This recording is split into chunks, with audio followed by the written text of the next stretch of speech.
Namaste, everyone. A warm welcome to today's West Talk titled The Fragrance of Forgiveness.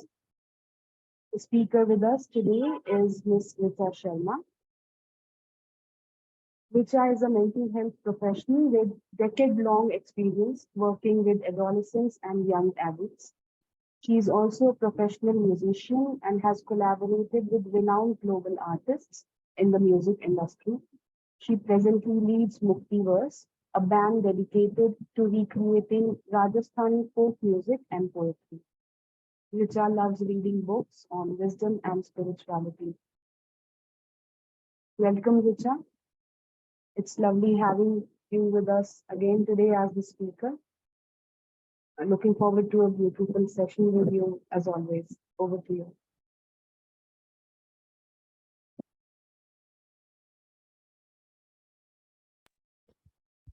Thank you, Arunima. Am I audible? Can you hear me?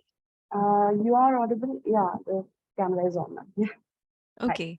Good evening. Namaskar. Welcome everyone to this session.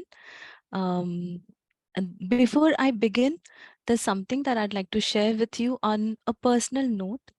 This is a topic of great interest to me personally.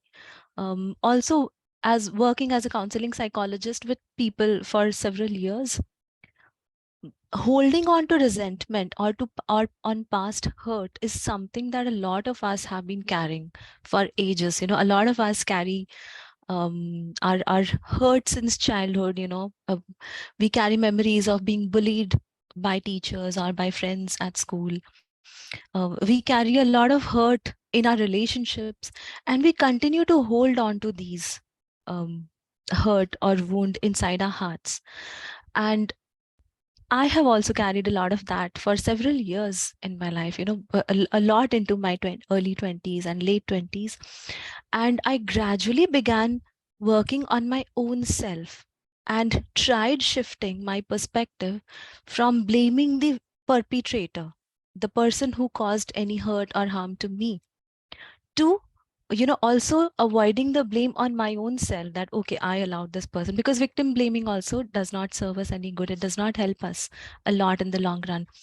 To a very gentle and neutral perspective, which I'm going to talk about here. And I'm very glad that this was validated by a book that I read recently. It's called The Laws of the Spirit World by Khurshid Bhavnagri. I read this book during the summer vacation, and I was totally mesmerized by the perspective that this book had shared with respect to, why people hurt one another and how damaging is violence for the growth of our own soul. And I'll be talking about a few of those perspectives here in this session. So with this introduction and background, I invite all of you and welcome you all into this session. And I hope towards the end, may we feel a little bit of that fragrance of forgiveness in our own lives. So let us get started. Arunima, just let me know if you can enable me to share my screen. Yeah, sorry, is doing that.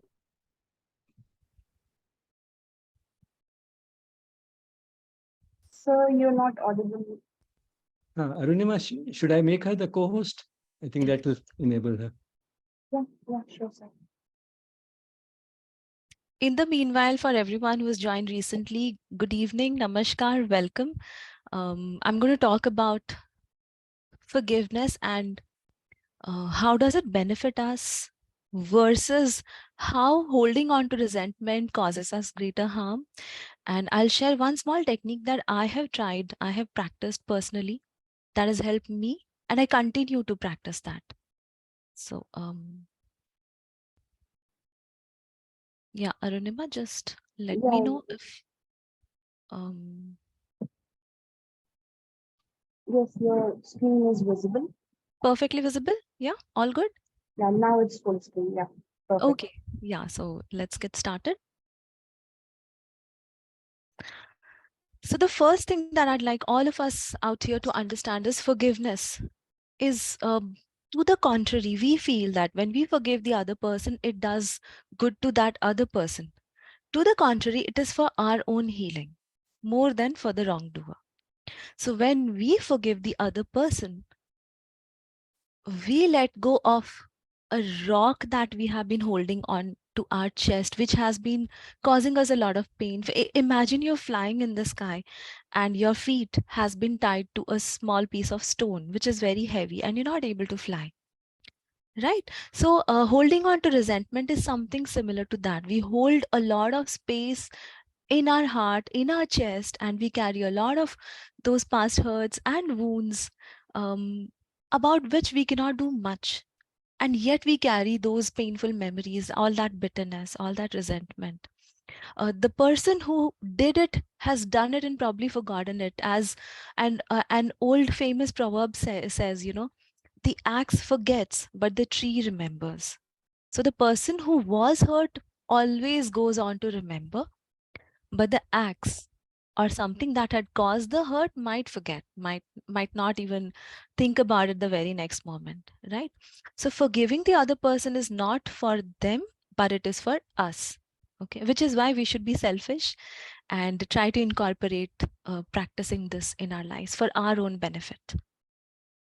Now, here I invite and encourage you to think of an instance where it has been very difficult for you to forgive someone. Okay, and you may or may not share that over here, but you can note it down in your copy. You can share here in the chat box, or probably towards the end when we share some reflections, you might want to talk about that. So I invite you to take a quick moment and think about an instance where you were hurt very badly and it was very, very difficult for you to forgive the other person, and you still continue not to forgive the other person for that.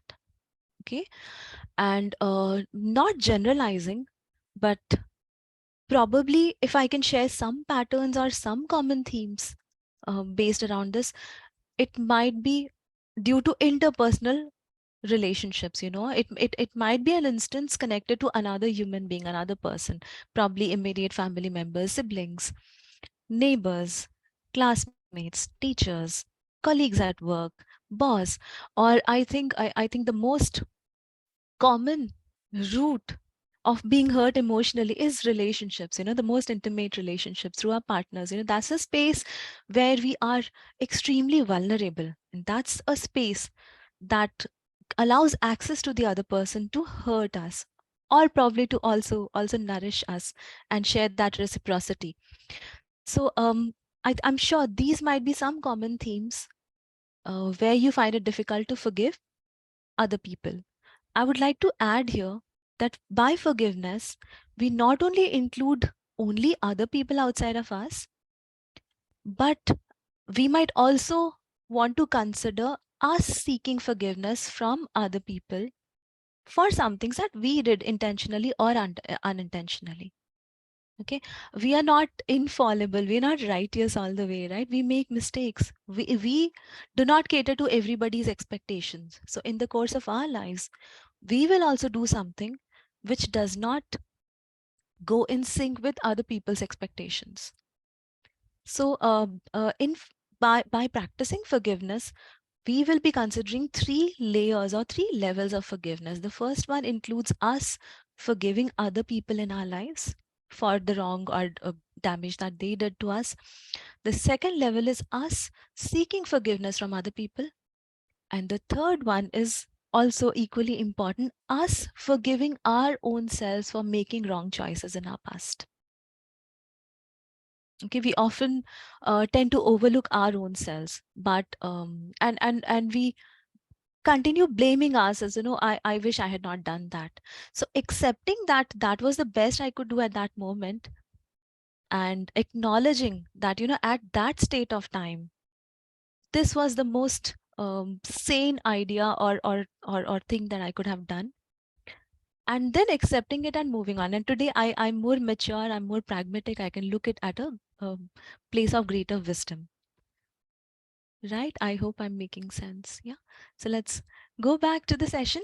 So when we think of an instance where it's been very difficult for us to forgive someone, let us also understand why it is so difficult for us to forgive someone. Why is it so difficult for us to forgive? There are lots of factors that might propel us, while we might want to forgive and yet we do not. So the first and the most common one is we do not want to be hurt again. We feel that, if we forgive the other person, they'll exploit us again, and we do not want to give them that chance again, right? Um, it also feels unjust to forgive. The other person did something so drastic, so bad, so damaging, that forgiving them does not make sense. It doesn't seem valid or apt or good. Okay. Also, if we continue to hold on to that grudge or resentment, the and avoid talking to that person, which is fine, which is perfectly okay, we might make them feel more guilty. Here, I'd like to say that forgiving the other person certainly doesn't mean allowing or enabling them access into our lives. Okay, if somebody caused you a lot of damage or harm, you do not want to call back, invite them for a cup of coffee or tea, or give them a big hug, or say, hey man, it's okay. No, it doesn't mean that. It just means that inside your heart, you do not allow that wound or resentment to affect you or to poison you further. Okay. You also believe that the other person is not worthy or does not deserve being forgiven. Okay. Even if you forgive, it hardly matters to them. They are insensitive, etc. So we attribute those qualities, which might be true in case of other people. Forgiving might make us look or appear weak, because this is what we've been fed by popular media. Seeking revenge is a very strong sign. If you want to appear stronger in front of other people, you have to retaliate. You have to give them tit for tat, right? Also, somebody causing us that damage or hurt or wound took away our hope, our aspiration, or our dream, apart. A relationship breakup implies somebody snatched away a dream that we had created with them, right?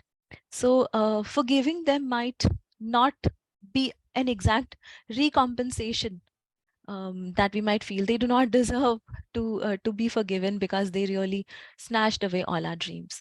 And forgiveness also dilutes the feeling of the revenge being even, as I earlier mentioned. Okay, am I making sense so far? Yes, you're all with me. Okay, so there are lots of definitions of forgiveness that I read in positive psychology and all, and um, I mean, it doesn't make a lot of sense to dwell on those definitions, but there are some common themes, and there are some perspectives that I borrowed from the book The Laws of the Spirit World that I'd like to bring over here and share with all of you. And uh, it appears very, very simple, but it's magnificent. It's incredible. It's an amazing perspective. If we can understand that and carry that inside our own belief system or value system, it can make a tremendous shift in the way we perceive the world around us and the way we perceive human relationships and our expectations of other people. So now I invite you to come back and to learn a little bit about that perspective from that beautiful book. So forgiveness does not change our past, but it does change the future. We cannot do anything about what has already taken place, but we can definitely do a lot about what follows ahead. What is going to happen? That is definitely in our hands, right? So this is the perspective that I was going to talk about. I have tried to simplify it as in as fewer words as possible, based on inspiration from Dr. Bijlani's earlier sessions, on how to make PowerPoint more effective and more powerful. Um, so this perspective, the first statement over here is we choose our experiences that are best suited for the growth of our soul. I'll explain these. I'll come back here. Revenge is very damaging for our soul. Every person can only give what they have. And in the course of our life, we will continue to be hurt at various stages, and we will hurt other people. Okay, so let's come to the first statement, which is the most significant, which is something that we often tend to forget. And the book states, irrespective of whatever faith or belief system that we carry, the book shares that we have come here into this world with a purpose, and the purpose is growth of our own soul. And each one of us is on that journey, and we keep learning lessons that are required for the growth of our soul at that particular point, at that moment, you know. And due course of lifetime, we continue to keep coming back here. We continue to keep learning lots and lots of lessons. We do it in several ways.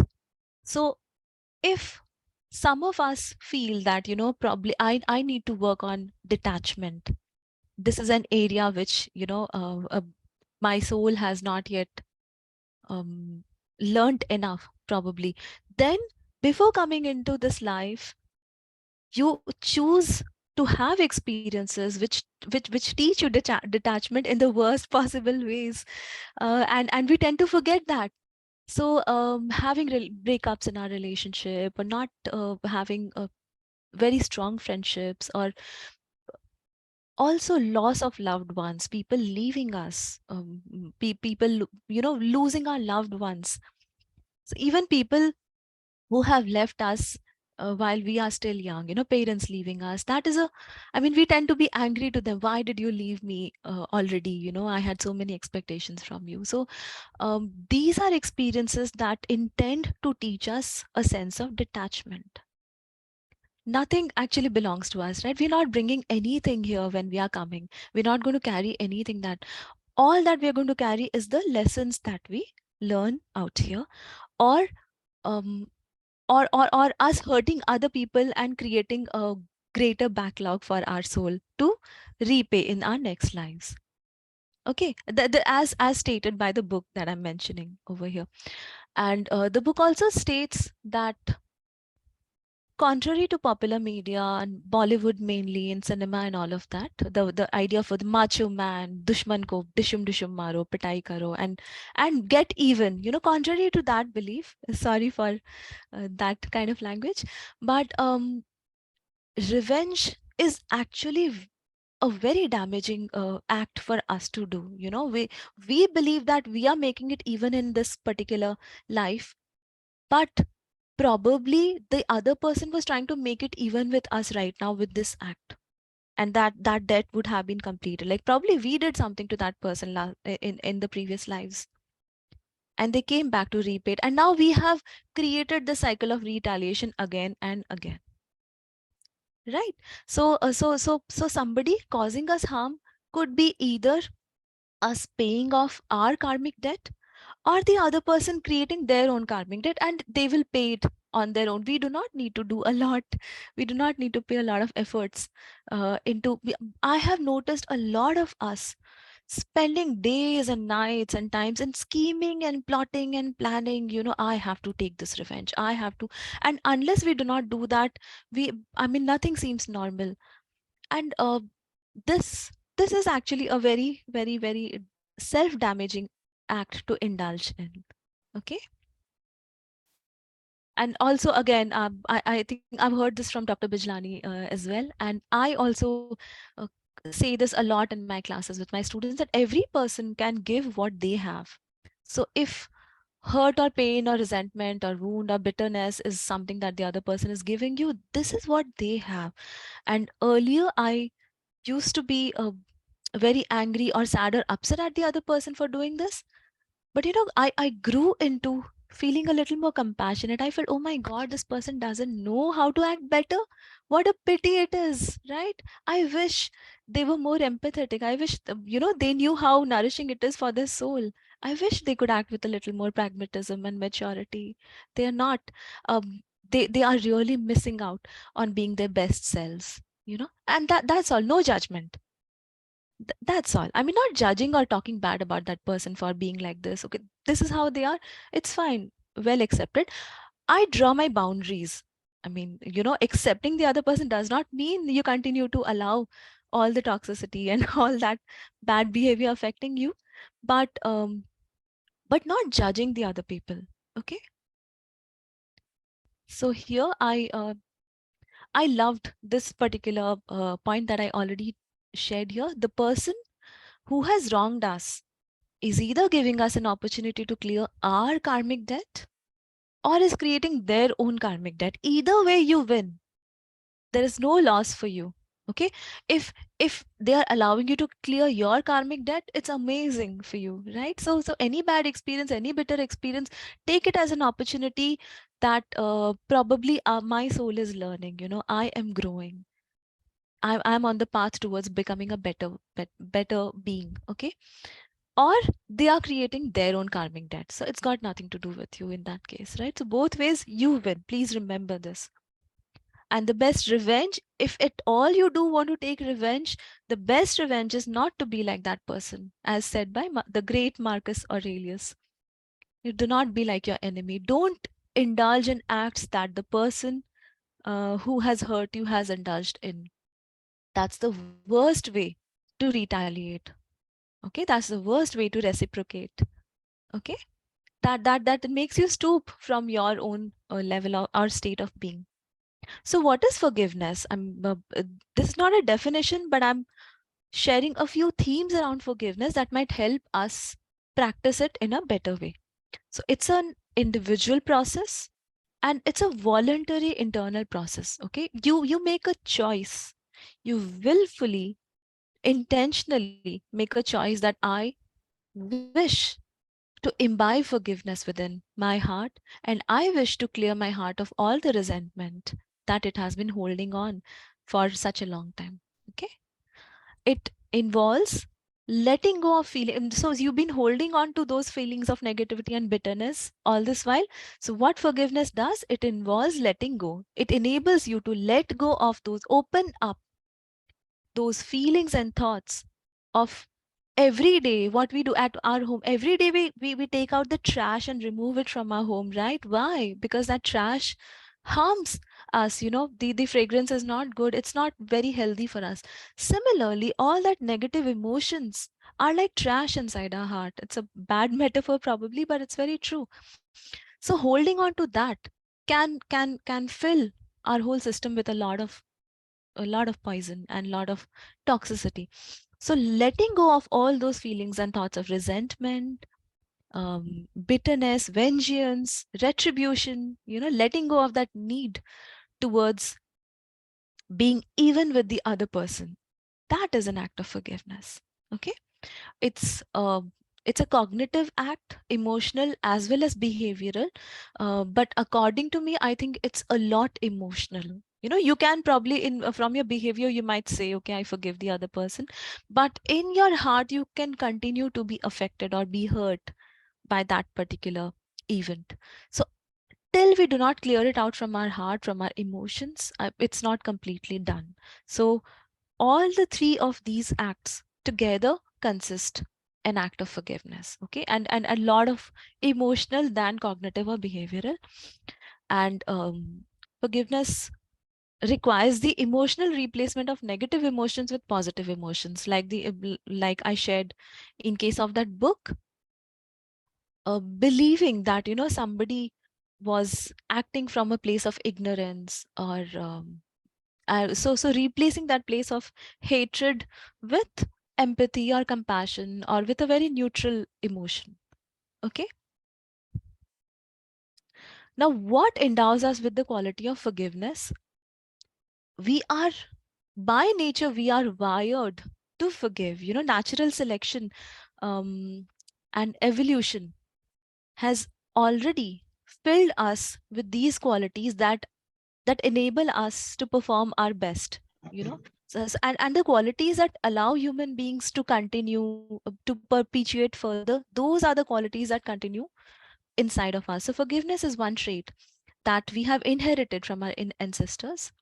Okay, and some of us have certain dispositions. So I'd like to say that there is certain personality type of different people. So some people might be naturally more forgiving by nature, or by their own understanding, or by their own choices. Some people might have a very vengeful nature. Some people might have a tendency to ruminate. So they will try to, even if the act has taken place, they'll continue talking about that act. And just that rumination does not serve any purpose. But there are certain personality traits that make us indulge in those acts. Okay. And forgiveness is a skill that can be learned, right? So in this session, if there is something nice that you are listening from me, or if there's something that is triggering or evoking a nice emotion inside you, or is enabling you to let go of a past hurt, you'll just learn the skill right now by listening to me. Okay. What are the various benefits of forgiveness? There are lots of benefits in religious scriptures. You find a lot of information also in a lot of academic journals and research. Okay. I tried to make them as short and try to include just a handful of those that make sense for all of us out here. So like I use that metaphor of a bird carrying a stone in its feet. When we cut that thread and let go of that stone, the bird is able to fly and soar high. So the bird feels liberated or lighter. So forgiveness makes us feel more liberated, more light from inside. It makes us feel healed from inside. Okay. It helps us reduce negative emotions, negative affect. The word affect means emotions. It reduces anxiety and symptoms of depression. Practicing forgiveness strengthens spirituality irrespective of what faith or religion we are practicing. It enhances our self esteem. It gives us a more mature perspective towards situation and life, and it fills us with a very strong sense of empathy and emotional intelligence. Okay, so I really love this beautiful quotation. Forgiveness is the fragrance that the violet sheds on the heel that has crushed it. I will repeat this once again. Forgiveness is the fragrance that the violet flower sheds on the heel that has crushed it. And there are lots of mentions of similar quotations and sayings. Be like the flower that leaves its fragrance on the hands that crush it. So forgiveness is something similar to that.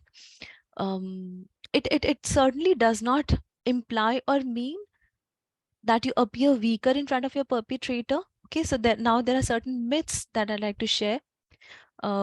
Forgiveness does not mean allowing or tolerating abuse. Okay, so if you are in a situation which is very damaging for you, and which you're in a situation where you're being gaslighted and surrounded by people who are taking a toll on your mental health, just simply sitting out there and allowing it to happen is not forgiveness. You need to do something about that situation. Okay. um Also, the legal judgments, or when the magistrate pardons someone, or asks you to pardon, do not allow them to be hung. Okay. I mean, pardon the perpetrator and all of that. That is not forgiveness, actually. That is just a legal or a social system. And by forgiveness out here, what I implies, this is a spiritual and an emotional act. Okay, so now what we will do here is, if you have a piece of paper or a pen, please keep that. And I'll share a small practice. For a very long time, I carried a lot of resentment towards a few people for a lot of things that they did. Okay, and I mean, instead of blaming those other people, I came to a place of victim blaming, like blaming my own self. Okay, which is not healthy either.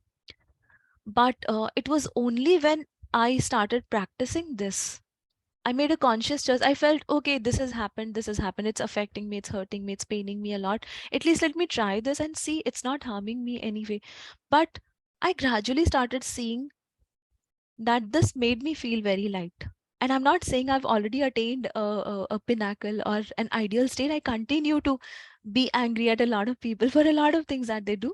And I constantly try to remind myself that I need to keep imbibing this practice within me. And so we are all a work in progress. We are all a WIP, and we keep uh, we need to keep doing practices that nurture our soul, that nurture our emotions, that bring us to a state of harmony, peace, and calm. to the best possible way, right? So here's something that I'd like to share. A lot of you out here are very spiritual already and have practices. So you might be aware that this place, this is the place that we call our heart, and dil jigar and all in Bollywood popularly. But this is a place where have we carry and express a lot of emotions. Okay, so spiritually this place is called the Anahat Chakra. Okay, this is a center which is known as the Anahat Chakra. But I mean, if we study about chakras, there are from Mooladhar to Manipur and Swadhisthana and all of that. So, but this is the middle way, the fourth chakra. So this is the place of heart, and this is a place of transition from the physical to the more spiritual uh, level of growth. So we're talking about the heart out here. We're talking about forgiveness.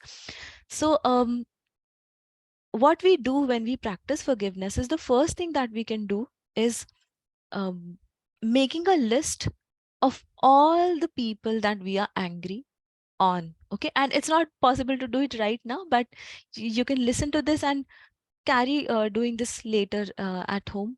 So make a list of all the people that you're angry at, and I'm definitely sure at least four people you will definitely find, 4 or 5 people, including yourself. Okay. Uh, um so this can include my father, my mother, my brother, and you will be surprised to know that you're the angriest at people who love you the most, you know. The people who are closer to you are people that you do carry a lot of resentment on and that you do not express, but they are unhealed out here. So mention the name of those people, and you can use different tabs for that. So my father, and keep one tab for that, or one separate page for that, my mother. And then write a few instances, my teacher, my classmate. Like I have been very angry at a certain classmate of mine when I was studying in a boarding school for bullying me a lot on something. And of course I've grown over it, but at that age it caused a lot of pain and a lot of self doubts about my own self, right? Being bullied in a gang and in a group is very, very damaging. So write down the names of all those people. Also I now I remember a teacher, by by mentioning a teacher, I do remember unfortunately a lot of teachers cause a lot of damage in the lives of students, you know. And I do feel that a lot of teachers need to be more aware, more conscious about the words that they use with their students. I was in standard 6th, and there was this random substitution teacher who came inside our class, and it was not her subject. And she was a very smart teacher, very articulate, and she chose to do a general knowledge class. She just wanted to ask some questions from the GK book, from a page which we had not done yet. So we did not know, we had not learned those portions, right? Okay. um so this teacher is asking those questions, and a lot of students are not able to answer because we've not done that part already. And I continue to remember this, probably because I've not done releasing my resentment of this lady. So she asked me this question, who wrote Pygmalion? Okay. And today of course I can write a thesis on the story of Pygmalion, but at 12 years of age I did not know that George Bernard Shaw had written Pygmalion. And I just kept quiet. I had no answer. I was a very shy girl, timid girl already in school, contrary to how talkative I am right now. So and then this teacher rebuked with just a small phrase. She just called me, she just said, "Stupid girl." And I do not know how on earth not knowing that George Bernard Shaw wrote Pygmalion, because I've not read it in my class, makes me a stupid girl. And I was all in tears. Like at that time, I was very, very emotional. And I carried that hurt for a very long time. How did she call me stupid? I mean, how bad is she? And all of that. And later, when I became a teacher, I made sure that I use my words very consciously, very judiciously with my students, even if they do not know an answer. I try to invoke in them a love to learn that particular topic or aspect, exactly like what Dr. Bijlani does. So that's how an inspiring teacher has to be. So coming back to talking about resentment, so we mentioned the names of people who have caused us a lot of harm, and I'm definitely sure romantic relationships will carry a lot of pages. Okay, we'll take a lot of space here. However, just mention the acts, note down. So you can mention 1 to 10 acts with that person on why you are angry or upset with them, why you carry that resentment. Okay, and so for instance, I'm very angry at my mother for not letting me cook when I was small. Probably, and that might have had some consequences later in my life. Okay, just a small example like that. So or I'm angry at my classmate for bullying me that time. I'm angry at this teacher for slapping me in front of my whole class and it insulted me so much. All of those examples, huh? And now you come back and pick up just one person and one statement and put your hand on your heart. Okay, and this is a practice that you do best in isolation when you have space and undisturbed time, and at least 10 to 15 minutes, and you consciously choose that I'm going to do this practice. So now you close your eyes, you relax, take a few deep breaths, you remember that person, you remember that act or instance as vividly as possible. This could evoke more hurt or pain inside your heart, this could evoke more tears. Let it flow. Okay, and then hold your heart, put your hands on your heart and say, I forgive, and dash the name of this person for doing this to me at that time. And repeat this statement a few times. There's no fixed number on how many times you should repeat it, but do it for as long as you feel easy to do it, as long as you feel um, nice doing it. And there might come a time where you might feel a little lighter about it. Okay, you might cry, you might have a different flow of emotions as you do this, and just let it be, because this is allowing you to release all that hurt and resentment from your heart. So let that flow through tears or anger or any kind of emotion that you carry right now. If there is one particular instance that you feel you're not able to forgive enough, or you feel not light about doing it, that is your trigger point. That's a strong area, that is an area which has caused you a lot of damage or harm. So carry it the next day and continue doing this, the second day, the third day. So do it for the next few days until you begin to feel a little lighter about it, or probably leave it at that time and move on to the other person and other acts, and then come back to this when you feel more ready about doing this. Okay, so this was forgiving other people for hurting us. Okay, now equally important is seeking forgiveness from other people. So the next stage here is write down the names of the people that you feel you hurt intentionally or unintentionally. Okay, it's easy for us to remember all the hurt that other people have caused to us v- versus the hurt that we have caused to other people, right? Um, we tend to, this is fundamental attribution error according to psychology. We tend to underestimate our wrongdoings and overestimate the wrongdoings of others, and we tend to overestimate our good doings and we tend to underestimate others good doings. Okay, fundamental attribution error, that's another theory in psychology. So now make a list of the people that you feel you caused a lot of harm or hurt or damage.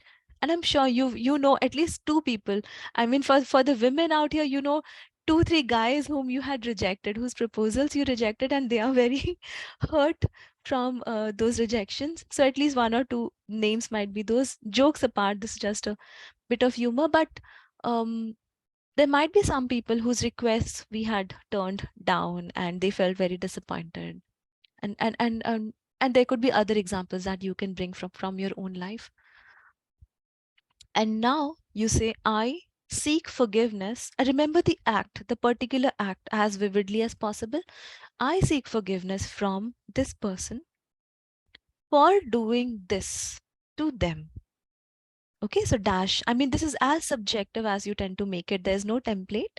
So I'm just giving um, a small idea of how you can make it, but you can personalize your statement. So I forgive dash this person for doing this at that particular time.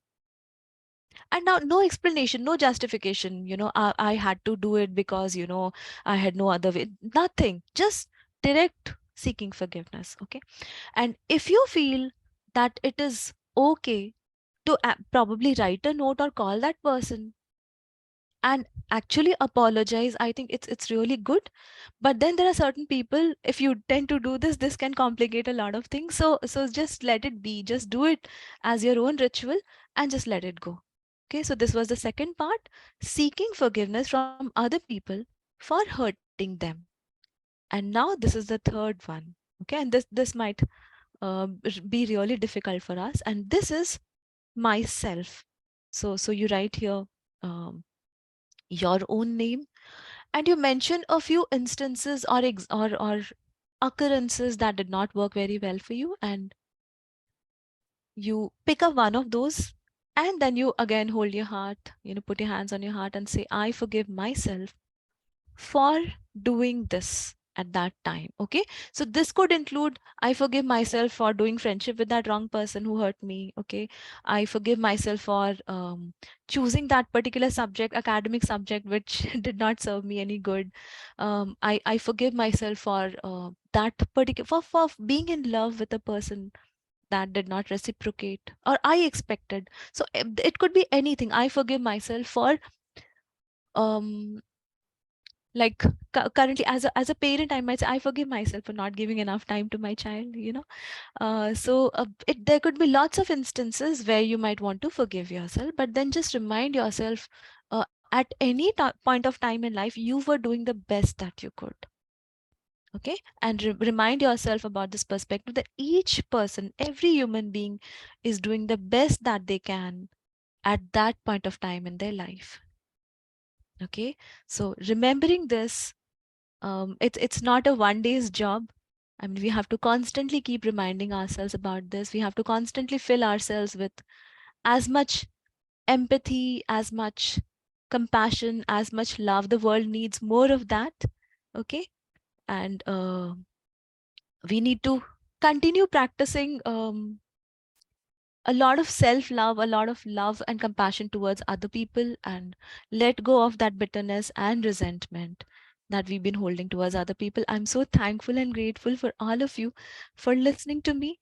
Um, I hope this small little presentation on this topic made a little bit of sense to all of you, and probably you have at least one takeaway that you can go back home and practice. Thank you so much once again. Arunima, over to you. Thank you, Richa. It was a beautiful session, like always. Some very useful learnings for us, and you shared your own experiences so that we could ease into it and relate to those. Thank you so much. Thanks again. Participants, if anyone has a question or anyone wants to share something, please go ahead and share in the chat box or raise the hand, unmute yourself.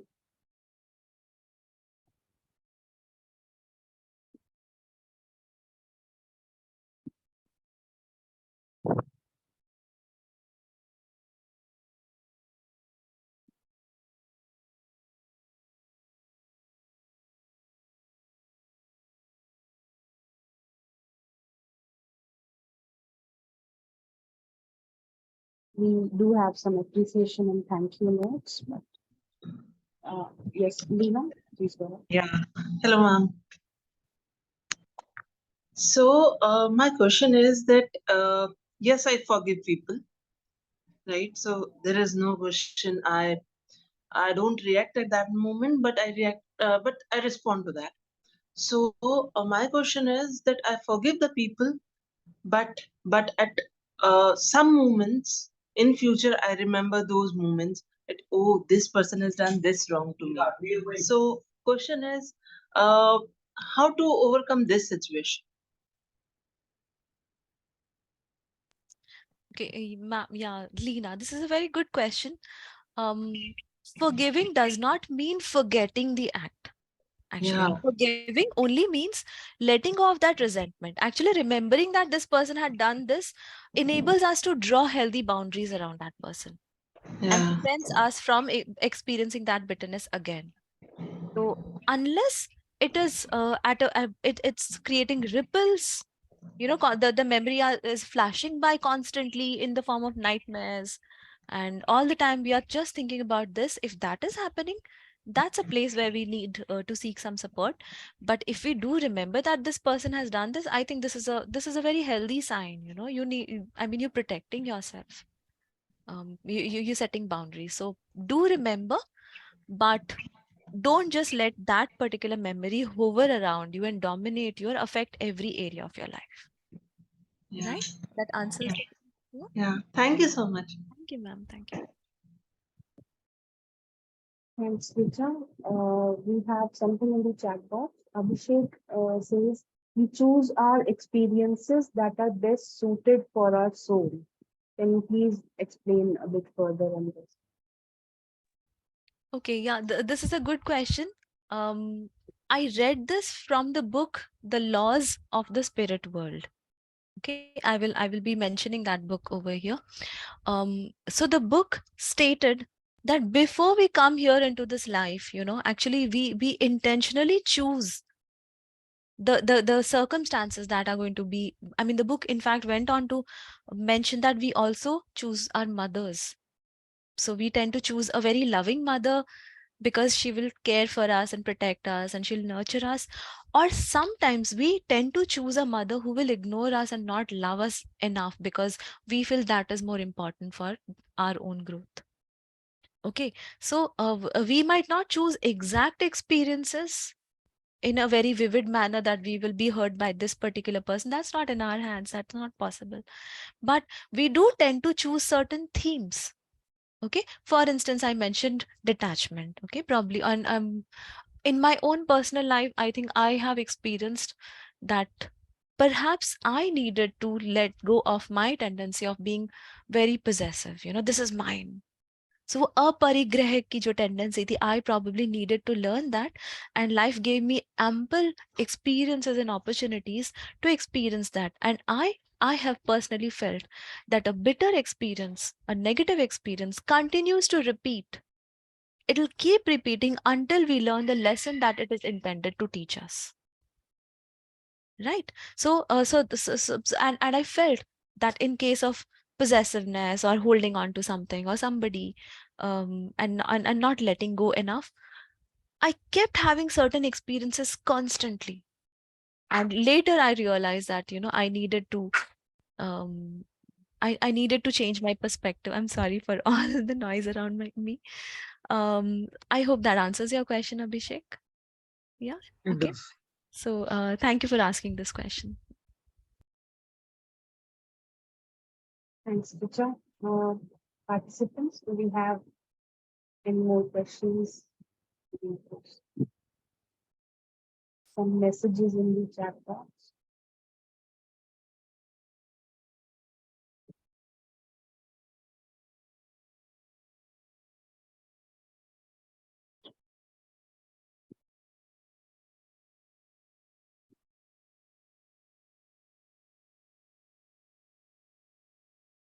Dr. Bijlani, I request you to please share something. I don't think we have any questions.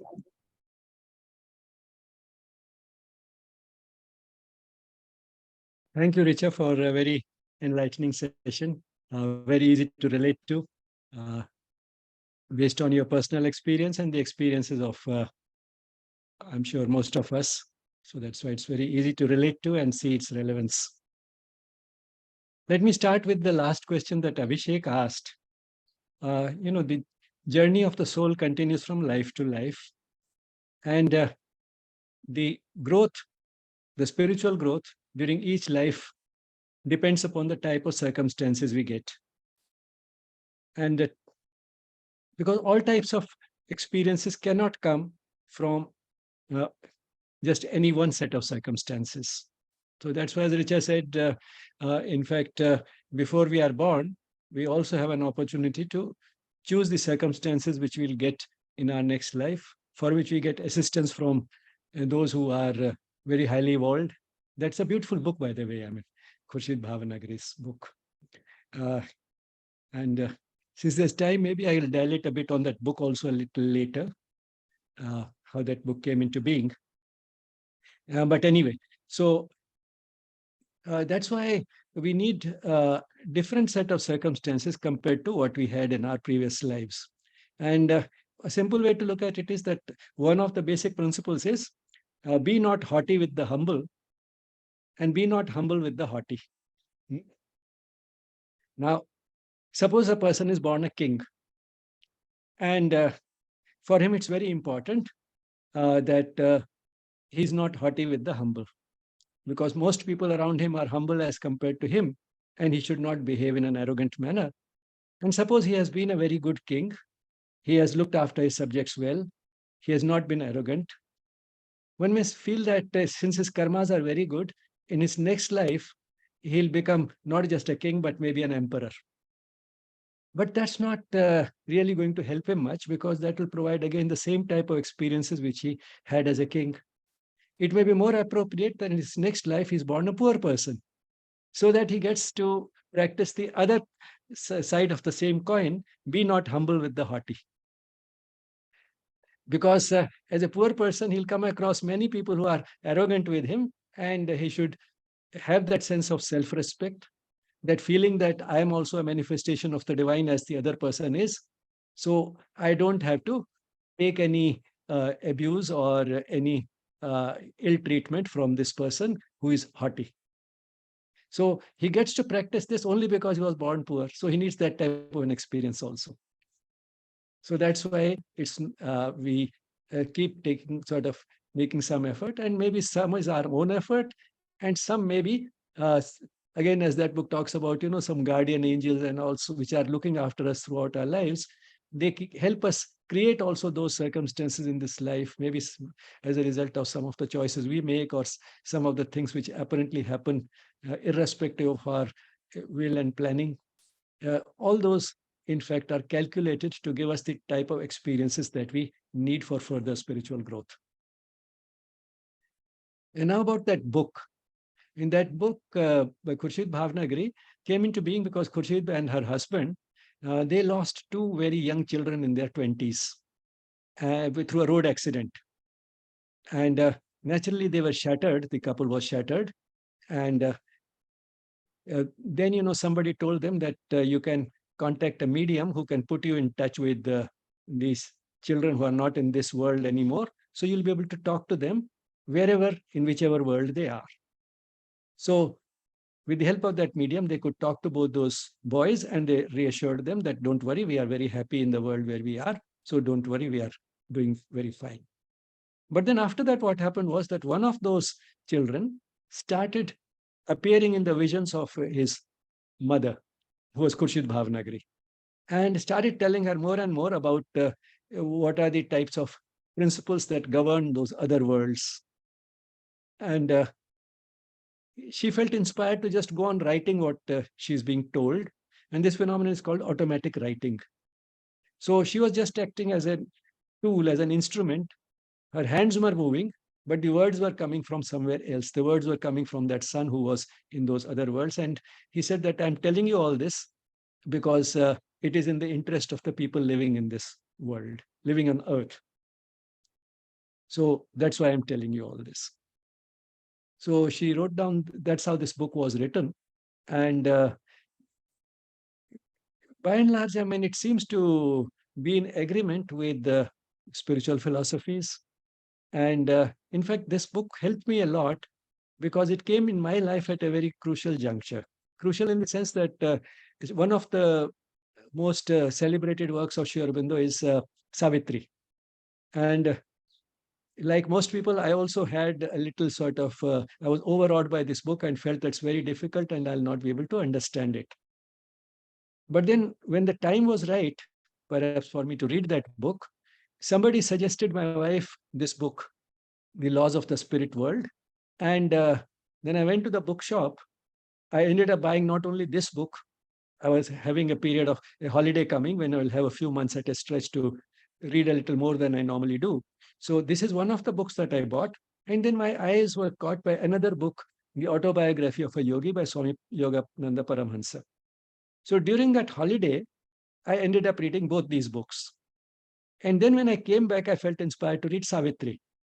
And it helped me understand Savitri a lot because both these books talk about many phenomena which normally are completely sort of out of our normal everyday experience. And Savitri also has a pretty long section when Sri Aurobindo talks about King Ashwapati's yoga, which is about the worlds other than this one. But then he talks it in a very poetic language and not as clearly in graphic detail the way Khurshid Bhavnagari does. So it made it very easy for me to understand that occult portion of Savitri, which is about 1/3 of Savitri, in fact.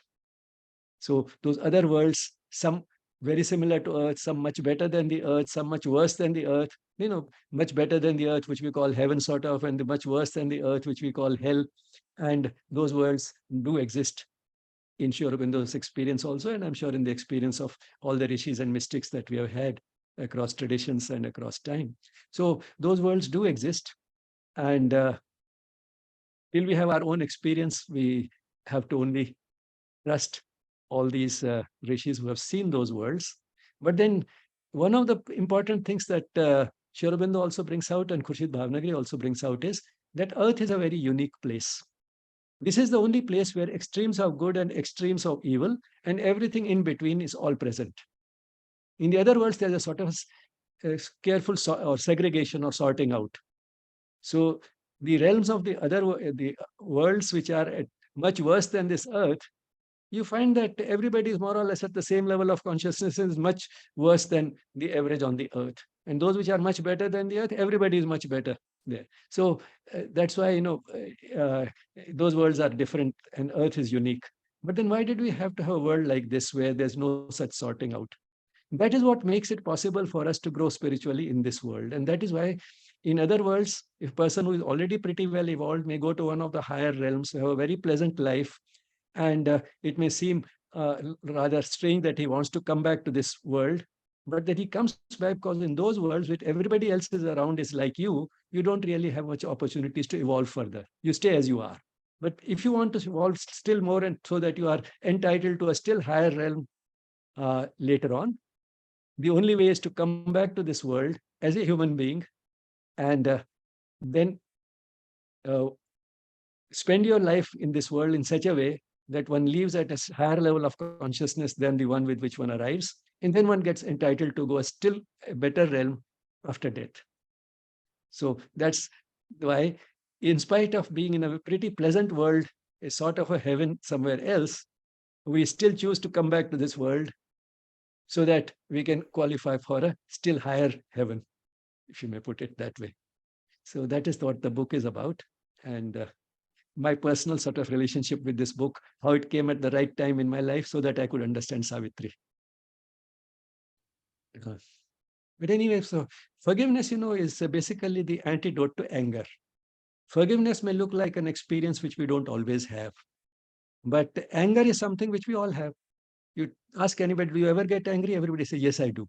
If we get angry, then we also need to learn forgiveness. I think it's as simple as that. And that's where the significance of today's talk comes in, that if we acknowledge that we do get angry sometimes, at least, then we also need to learn how to forgive.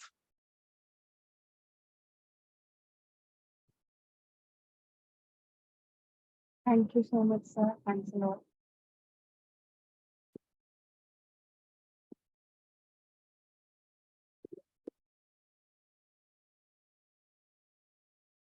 Thank you again, Richa. Thanks a lot for sharing your thoughts, knowledge, and of course, your valuable time with us. I thank the participants for being with us today. We can close today's session with a monitor. Please be silent.